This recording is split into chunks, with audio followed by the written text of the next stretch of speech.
ទីបំផុតលោកច្បាយខេត្តកំពង់ស្ពឺឈឺឆ្អាលរឿងប្អូនស្រីលក់ផ្លែឈើដ៏កំសត់តាមចិញ្ចើមផ្លូវនោះហើយ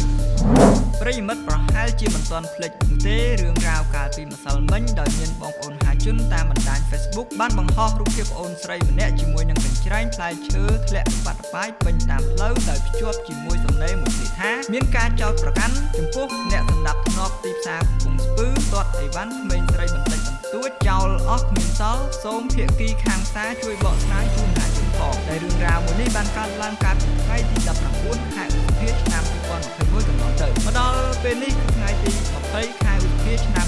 2021ក្មេងស្រីម្នាក់ដែលត្រូវបានសន្តិសុខសាគឺចុះរៀបសម្ដាប់ធ្នាប់រហូតធ្វើឲ្យមានការខូចខាតនៅអីវ៉ាន់លក់ដូរបន្តិចបន្តួចត្រូវបានទទួលសំណងនឹងការឧបត្ថម្ភពីអភិបាលខេត្តកំពង់ស្ពឺហើយពេលខ្លះសកម្មភាពថ្នាក់ក្រោមមានការលើសលុបប៉ុន្តែថ្នាក់លើបានចេញមុខដោះស្រាយភ្លាមៗជូនទៅដល់ប្រជាពលរដ្ឋគឺពិតជាគួរឲ្យលើកសរសើរសូមអរគុណចំពោះនីតិវិធីរបស់អភិបាលខេត្តកំពង់ស្ពឺដែលបានជួយឆ្អាលនិងដោះស្រាយរឿងមួយនេះជូន